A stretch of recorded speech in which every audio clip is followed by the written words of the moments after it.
Halo semuanya, Assalamualaikum warahmatullahi wabarakatuh. Bertemu lagi dengan saya. Di sini saya akan membahas materi tentang sistematika karya tulis ilmiah. Sebelum lanjut, teman-teman yang belum subscribe, tolong di-subscribe dulu ya, agar aku semangat untuk membuat videonya. Oke, baiklah sekarang kita akan masuk ke materinya. Nah, di sini ada menganalisis sistematika karya ilmiah. Nah, apa sih menganalisis sistematika karya ilmiah? Sistematika karya ilmiah ialah suatu cara menulis karya ilmiah dengan baik. Jadi di sini sudah ada komponen-komponennya dan tahapan-tahapan untuk membuat karya tulis ilmiah secara baik dan juga benar ya. Jadi kalau menganalisis itu kita analis dengan cara yang baik ya. Nah, dalam kegiatan ini ada yang akan dibahas mengenai menganalisis sistematika karya ilmiah. Nah, menganalisis sistematika karya ilmiah pasti sudah dipelajari ya di SMP, SMA, dan dipelajari juga di tingkat kuliah ya. Apa itu menganalisis? Menganalisis adalah penyelidikan atau meneliti, memeriksa terhadap suatu teks atau wacana, karangan, perbuatan, dan lain sebagainya. Dan menganalisis merupakan kegiatan melakukan analisis. Dalam menganalisis ada beberapa langkah yang perlu diperhatikan, yaitu struktur, isi, dan juga bahasanya ya. Oke, segitu tentang pengertian dari menganalisis. Jadi menganalisis itu kita olah ya secara baik bagaimana tahapannya, bagaimana cara membuatnya. Oke, next, menganalisis sistematika karya ilmiah. Bagaimana sih menganalisis sistematika karya ilmiah secara baik dan benar? Pasti banyak yang bertanya-tanya ya. Yang belum memahaminya pasti berpikir bagaimana menganalisis sistematika karya ilmiah itu. Jadi menganalisis sistematika karya ilmiah sudah layak untuk dipelajari dari sekarang karena ini sangat dibutuhkan di masa depan, terusus untuk yang kuliah ya, pasti sangat membutuhkan ini. Di sini sudah ada bentuk penyajian dari karya tulis ilmiah. Nah, di sini ada beberapa, ada tiga bentuk penyajian karya tulis ilmiah. Ada secara populer, ada semi formal, dan ada bentuk formal. Ya, ada tiga yang harus kita pelajari. Nah, yang pertama di sini ada bisa kita lihat yang pertama ada bentuk populer. Nah, bentuk populer yaitu karya ilmiah yang diungkapkan dalam bentuk karya ringkas. Ragam bahasanya bersifat santai atau populer. Kalimatnya sederhana, lancar, namun tidak berupa senda gurau dan tidak pula bersifat fantasi atau rekaan. Nah, di sini ada beberapa poin dalam bentuk populer.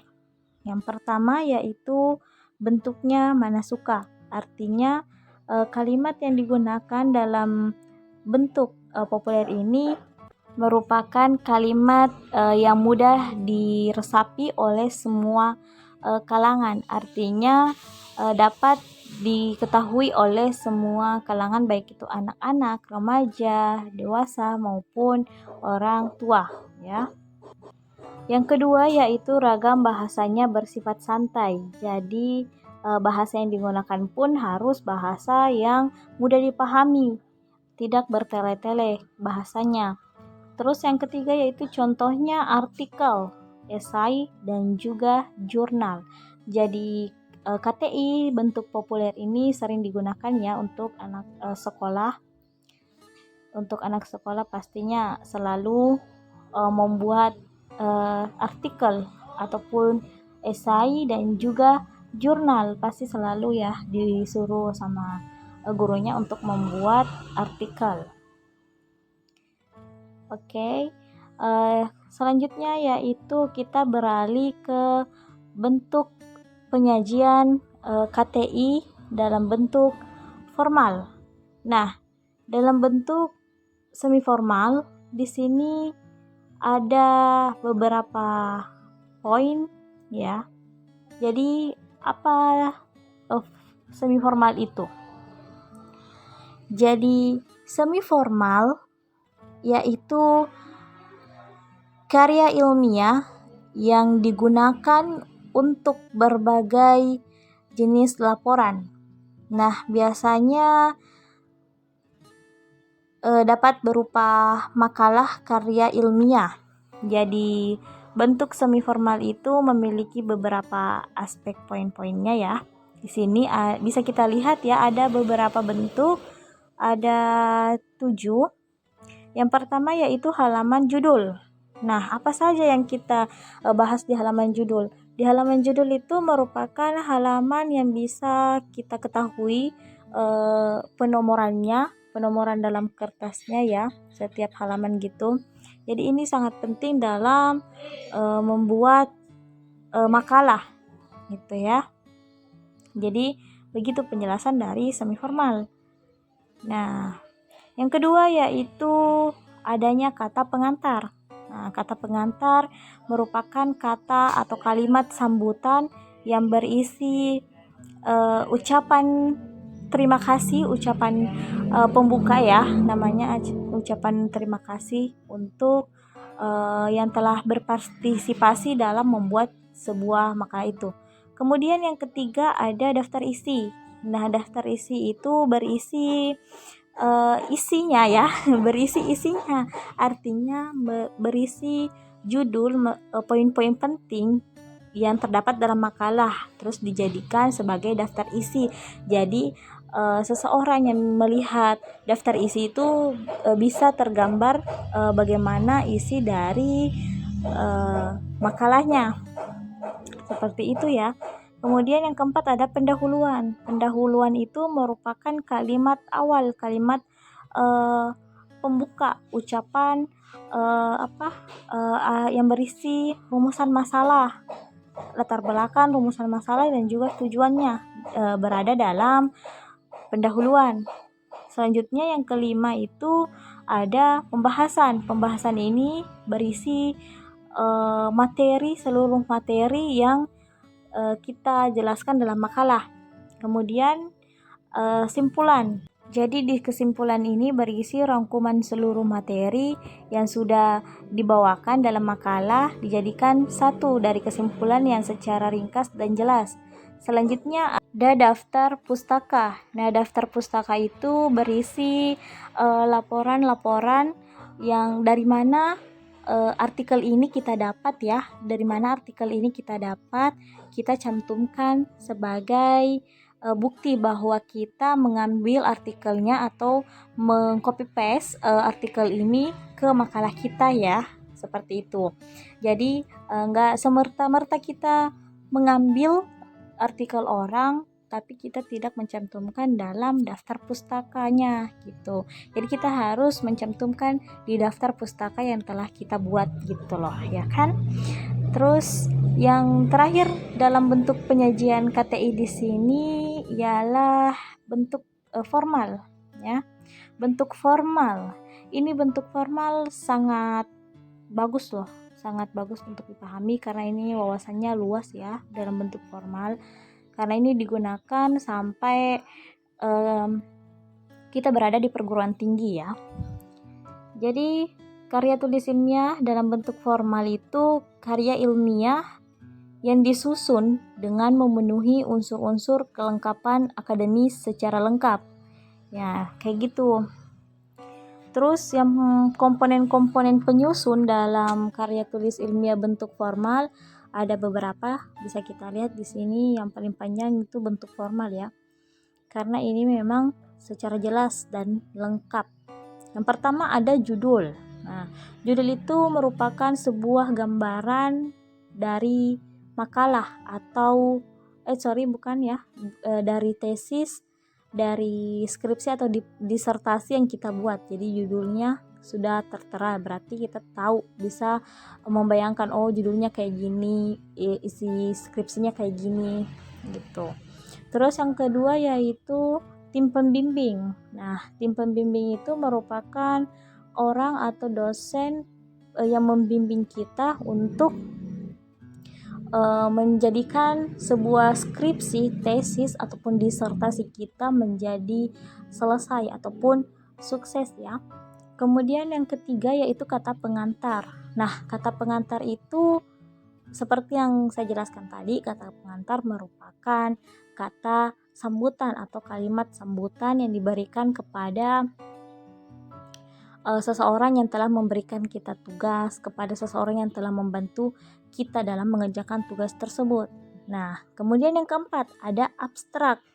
Abstrak itu merupakan gabungan dari materi yang dijadikan satu yang harus disertakan di dalam skripsi ataupun tesis dan disertasi ya. Kemudian yang kelima ada daftar isi. Daftar isi itu merupakan daftar dari keseluruhan isi yang ada dalam KTI secara formal kita ya.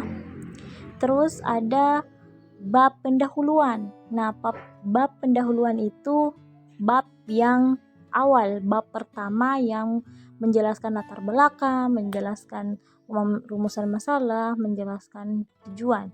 Kemudian ada bab telah kepustakaan. Di sini bab telah kepustakaan merupakan bab yang berisikan telaah dari kepustakaan yang kita sudah cari dalam menyusun sebuah tugas akhir kuliah ya. Kemudian bab metode penelitian. Nah, di sini sebelum kita membuat skripsi pasti ada penelitiannya ya. Jadi di sini berisikan metode penelitian. Kemudian ada bab pembahasan hasil penelitian. Nah, hasilnya kita tulis dalam bab ini. Jadi beda lagi, beda metodenya, beda hasil penelitiannya. Selanjutnya ada bab simpulan dan rekomendasi. Nah, di sini kita tulis rangkumannya, rangkuman yang berisikan kesimpulan dan juga rekomendasi kepada siapa, dari siapa untuk siapa skripsi ini yang kita buat ataupun karya tulis ilmiah ini yang kita buat. Selanjutnya ada daftar pustaka. Nah, daftar pustaka itu seperti yang tadi saya jelaskan, hasil dari artikel yang kita cari, baik itu dari sumber manapun ya, kita harus sertakan di daftar pustaka. Selanjutnya ada lampiran-lampiran. Lampiran-lampiran itu berisikan sebuah lampiran dari penulis untuk sebuah agenda dari karya tulis ilmiah kita. Nah, yang terakhir ada riwayat hidup. Riwayat hidup itu merupakan bagian penting dalam membuat karya tulis ilmiah formal ya. Karena di sini berisikan riwayat ataupun biodata biodata dari dari yang kita ambil artikelnya.